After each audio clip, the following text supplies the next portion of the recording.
Throughout this course, you're gonna be tasked with actually solving a lot of practical assignments.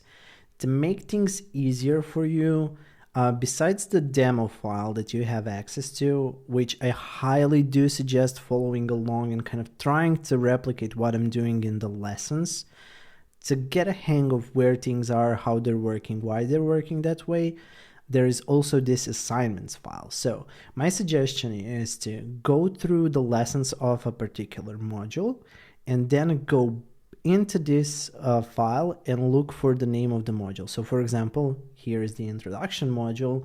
Here are all of the assignments for you. And usually the last page within that kind of section of assignments is going to be the toughest one. And that one doesn't have specific instructions for you, doesn't have a lot of things that that you can kind of figure out from textual descriptions like maybe some of these others do. So usually in this file, you're going to have a reference frame, and you're also going to have your workspace. So the idea is that you have this reference frame that you can't easily inspect, but you have to do it visually. And then you have to solve the challenge in your workspace. Here on the right side of your workspace, usually there's going to be a textual description with some helpful hints and kind of the process and the steps that you need to follow along. And all of those things are related to the things that you saw in the videos. So basically, go through the videos inside of a particular module, look at the entire module, and then move on to the assignments. Try to do all of these assignments first by yourself. And then if you need help or you're stuck with some of them, first try to inspect the reference frame by unlocking it. You can see on this side that all of the layers that you're not really supposed to mess around with are locked by default, and you can unlock them. So for example, you just have to find the correct reference frame like this, unlock it, go inside and try to figure out how this shape was done, if it's not intuitive to you after watching the videos. If that doesn't work, there are actually recorded assignments for all of the recorded solutions for all of these assignments, so you can follow along by doing that. So basically, to repeat myself again, but I really want to make sure that you kind of understand the idea of it.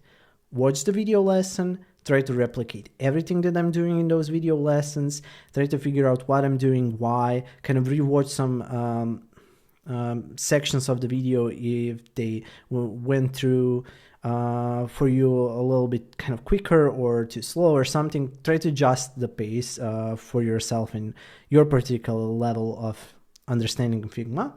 And then after that, once you're done with all of the lessons in a single module, go into this file and try to solve these challenges. Again, they're gonna have some helpful descriptions on the side. So hopefully if you followed along the videos in the lessons well, these assignments shouldn't be too hard for you, but they're also not gonna be too easy. Like with each new page, it's getting harder and harder to slowly build up your Figma knowledge and efficiency. If you get stuck, my first suggestion is to actually try to maybe inspect what is happening in the frame and why. And if that doesn't work, then go to the solution video and follow along there. Again, you're not going to be left alone. All of the assignments have recorded solutions for them, so you really have help when you need it. But I do highly want to stress that I suggest trying it out first yourself, because the best way to learn is going to be by solving things on your own and trying to kind of understand how and why some things work the way they do in Figma. So yeah, this is the overview of the file. Again, there's a lot of these assignments. The only assignments that are kind of one-off and not included in this file are connected to the components and kind of design system lessons, because those are really connected to each lesson. So the idea behind those is like, actually watch the lesson, then solve the assignment, then watch another lesson, then solve the assignment. So it's not like watch the entire module and go through assignments like all of these other ones are. But yeah, as with everything else, a couple of these assignments were actually born from your suggestions. So if you have other suggestions that you would like to see added to this course with time, leave a review, and we always listen and do that. Thank you, and good luck with solving all of these assignments. There's more than 100 of them, so by the end of this course and by the end of you solving all of these assignments, you're actually going to be a really, really efficient Figma user that knows how to use all of the features wisely and design with them.